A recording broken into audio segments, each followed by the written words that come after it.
In 1932, Washington was under siege. The capital was surrounded by over 10,000 unemployed veterans of World War I from all over the country. Their only assets were the bonus certificates they'd been given after the war, which promised a cash bonus sometime in the future. They needed it now. At the end of May 1932, nearly 10,000 bonus marchers occupied the nation's capital, and tens of thousands more were on their way. Washington to get my bonus, and I'm going to wait for it till I get it if I have to wait till 1945.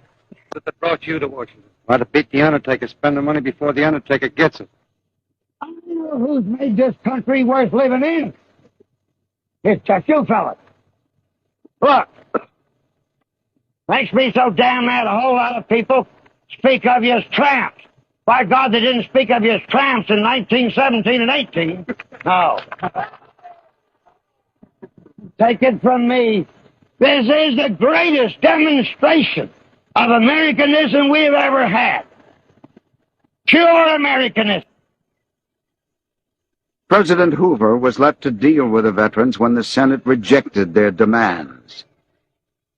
The marchers had stayed, camped out in central Washington.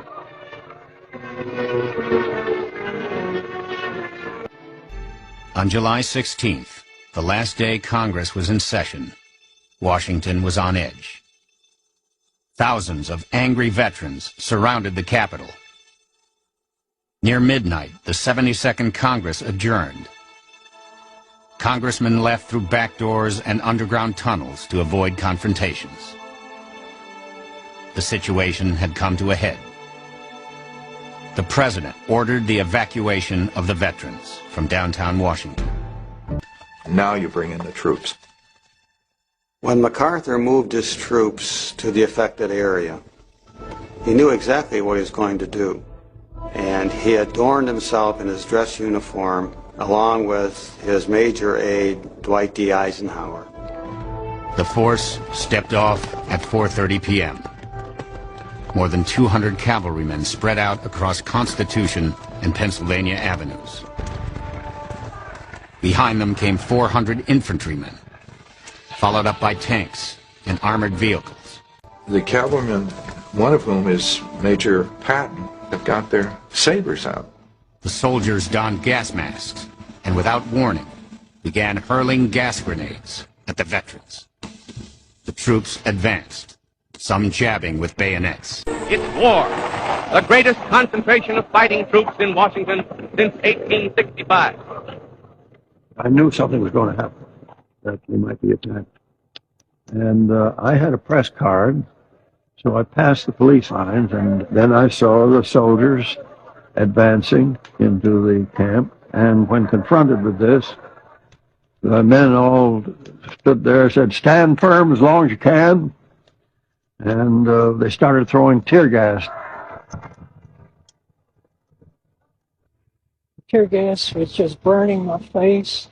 I was trailing behind my dad, and he kept hollering, "Come on, boy, come on, boy." Marchers were choking from the gas, just like the battlefields in France. And so they're being forced out of their shacks by smoke bombs and tear gas, hurled by the troops who have been called out by the President of the United States. I'd never seen anything like it. They systematically went down the line, burned up all the tents and all the possessions of the people there. I was thinking of Herbert Hoover when this happened, because his election was in 3 months. I thought this would be the finish of Hoover. The orders of the President must be obeyed, and the roaring flames sound the death knell to the fantastic bonus army. In the shadow of the beautiful dome of the Capitol of the United States of America. The veterans did not believe the country for which they had fought would ignore the plight into which the Depression had placed them. Many did not believe that United States troops would take the field against them. By early evening, most of the marchers had been driven across a drawbridge that led to their main camp. The president does not want MacArthur to cross the bridge. And MacArthur disregards the order. Eisenhower later says that he saw this happen. MacArthur says, I cannot bother with pieces of paper during a military operation. And so he crosses the bridge. All through the camp were scenes of panic. My dad says, let's get the hell out of here. The soldiers are going to kill us. Then troops began to set fire to their wooden shacks. One reporter wrote, the blaze was so big it lit the whole sky. A nightmare come to life. The president looked out a window of the White House in the direction of the fire, then retired for the night. And the roaring flames sound the death knell to the fantastic bonus army that ends so disastrously in the shadow of the capital of the United States of America.